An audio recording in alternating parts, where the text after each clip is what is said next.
दल भारतीय जनता पार्टी नेता माननीय नरेंद्र मोदी जी के, अमित शाह जी के, जेपी नड्डा जी के, पश्चिम बांगला बीजेपी সুকান্ত মজুমদার, আমাদের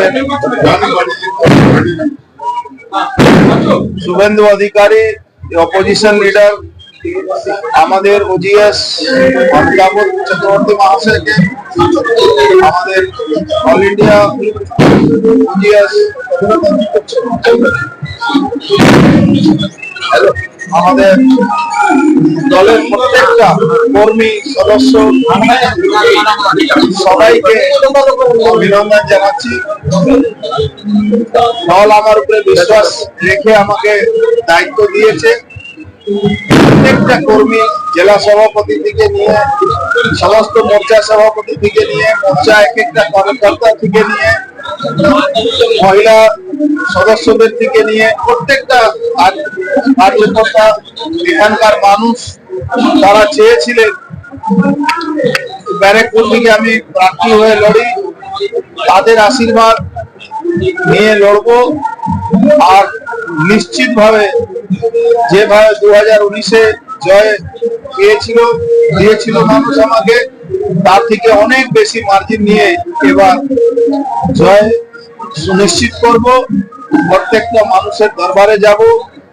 যেভাবে ব্যারাকপুরটাকে ধ্বংস করার চক্রান্ত হয়েছিল, সেই সমস্ত ধ্বংসটা বৃথা গেল।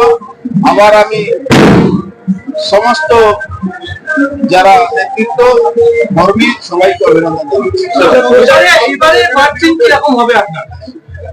এবার মার্জিন অনেক বাড়বে, 1 লাখের উপরে মার্জিনে জিতবো আমি, নিশ্চিত আছে। মানুষের সমর্থন, মানুষের আশীর্বাদ থাকবে। প্রচার কবে থেকে শুরু করবেন? আমার প্রচার অনেকদিন ধরে শুরু আছে। আমার বিশ্বাস ছিল দল আমার উপরে ভরসা রাখবে, আমাকে নমিনেশন দেবে, তাই আমি অনেকদিন আগে থেকেই আমি প্রচারে নেমেছিলাম। কিন্তু অফিসিয়ালি ঘোষণা আজকে হয়েছে, তার জন্য অপেক্ষা করছিলাম। ঘোষণার সঙ্গে সঙ্গে উৎসবের মেজাজে মজদুর ভবন, কি বলবেন? সবাই উৎসব পালন করছে। আপনি দেখুন সকাল থেকে উৎসবের মেজাজে আমরা ছিলাম। বসন্ত উৎসব সঙ্গে সঙ্গে সবাই আজকে নাম ঘোষণা হওয়াতে সবাই করছে।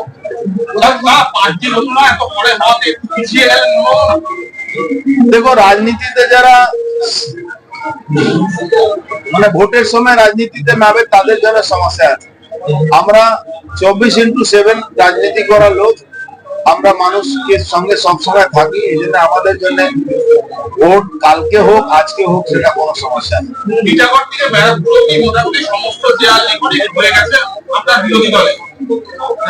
দেওয়াল যত লিখেছে তৃণমূল কংগ্রেস, তত মানুষ যদি ওদেরকে ভোট দিয়ে দেয় তাও দেখবে। আপনার বিরুদ্ধে রাজ্যের মন্ত্রী পার্থ ভৌমিক, কিভাবে লড়াই হবে? পার্থ ভৌমিককে আমি লড়াই তো মনেই করি না। পার্থ ভৌমিক তো লড়ছে না, লড়ছে আমার এগেনস্ট এখানে পুলিশ কমিশনার, এখানকার পুলিশ আর গুন্ডা। পার্থ ভৌমিক কে? পার্থ ভৌমিক তো কোনোদিন কোনো মানুষকে ভালোই করে, কোন তৃণমূল কর্মীকেও ভালো করে। এখানে ব্যারাকপুরের কোন ইন্ডাস্ট্রি জন্য কোনো কাজ করে, এখানে ব্যারাকপুরটাকে সর্বনাশ জায়গা পৌঁছাবার জন্য সবসময় তার চেষ্টা থাকে। একটা লুটের রাজ কায়েম করেছে, পুরো এলাকার মধ্যে তোলাবাজ এক্সটর্শনিস্টদেরকে জায়গা করে দিয়েছে। পঞ্চায়েত ভোট, মিউনিসিপ্যালিটি ভোট যেভাবে মানুষ তার উচিত জবাব ভোটের ব্যালটের মাধ্যমে, ভোটের মাধ্যমে, বটমের মাধ্যমে দিয়েছে। পুলিশের সঙ্গে লড়াই কেন? এখানে তো পুলিশই লড়ছে। 400 লোককে এখন পর্যন্ত 107 কেটেছে। তার বয়স 50 বছর, কারো 70 বছর, 60 বছর, সে 110-এ আসামি বানিয়েছে। এখানে লড়ছে তো পুলিশ, বাংলায় পুলিশই লড়ছে।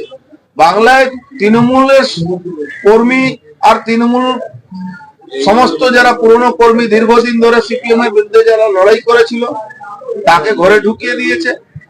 আর তোলাবাজরা সামনে চলে এসছে। 10% লোক লুটছে আর 90% লোক বেচারা বসে দেখছে আর দুর্দশার জন্য তারা তাদের চোখে জল পাচ্ছে। কারণ হচ্ছে গতকাল পিংলাতে ঘাটাল লোকসভা কেন্দ্রের অধীন শান্তনু ঘোড়াই ভারতীয় জনতা পার্টির একজন প্রমিনেন্ট কার্যকর্তা, যুব নেতা, তার দাদা পিংলার ওই অঞ্চলের বিজেপির কনভেনার, তাকে খুন করে আপনার চাষ জমিতে বা ধানের মধ্যে ফেলে দিয়ে যাওয়া হয়েছে।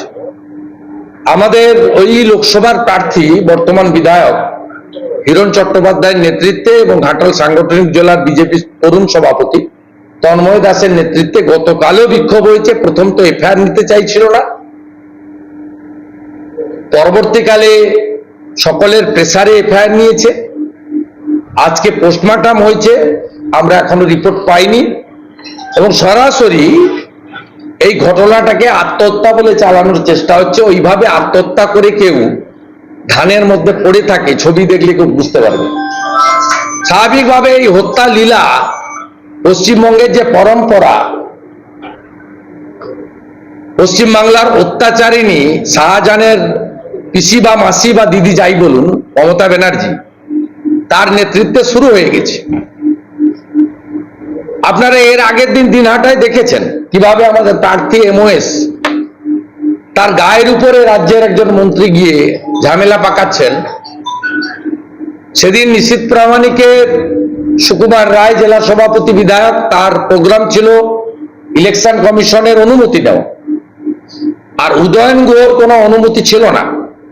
শুনলে অবাক হয়ে যাবেন, কোচবিহারের জেলা শাসক অরবিন্দ মিনা, যিনি প্রচন্ড করাপ্টেড একজন জেলা শাসক, উত্তর দিনাজপুরে থাকার সময় রেশন দুর্নীতি থেকে এমন কোন দুর্নীতি নেই, মানরেগা দুর্নীতি, যাতে তিনি যুক্ত নন।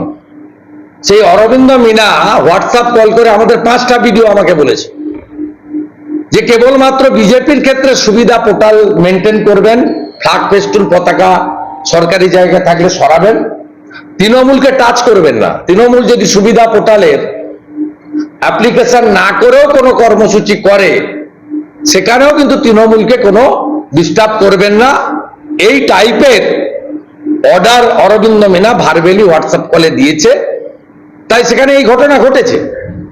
আজকে আমরা এখানে ছুটে এসেছি, আজকে ক্যানিং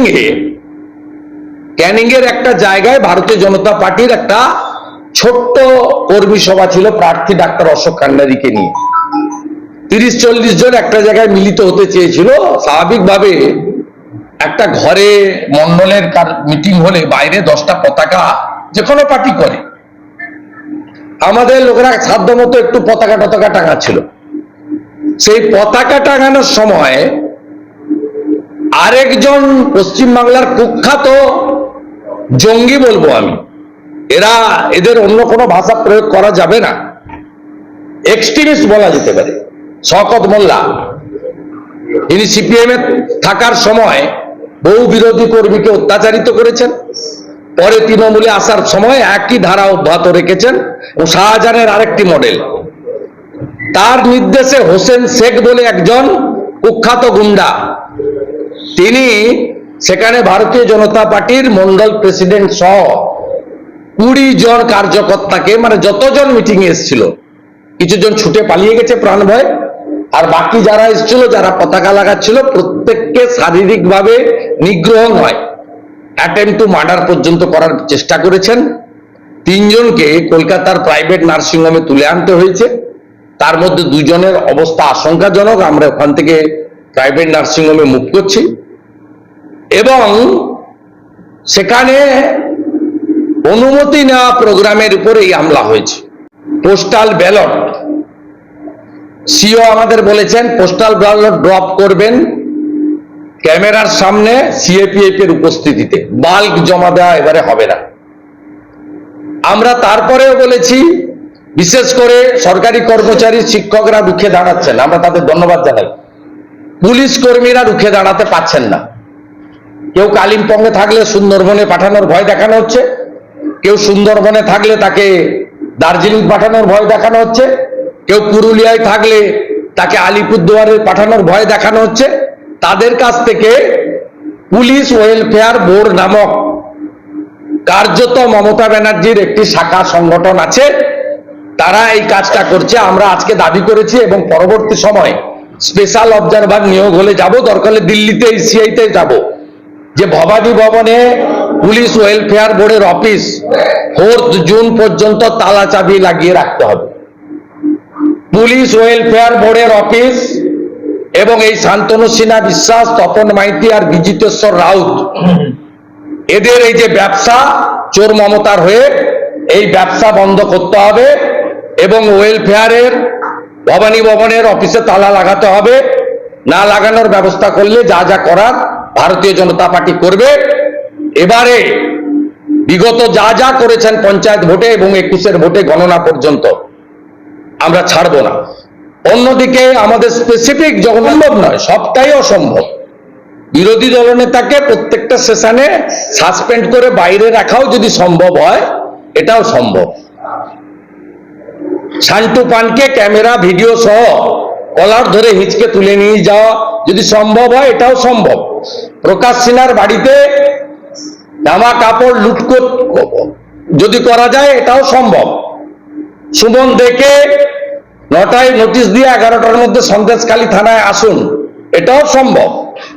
শুদ্ধশীলের বাড়িতে গাড়ি গাড়ি পুলিশ পাঠিয়ে দেওয়া যদি সম্ভব হয়, এটাও সম্ভব।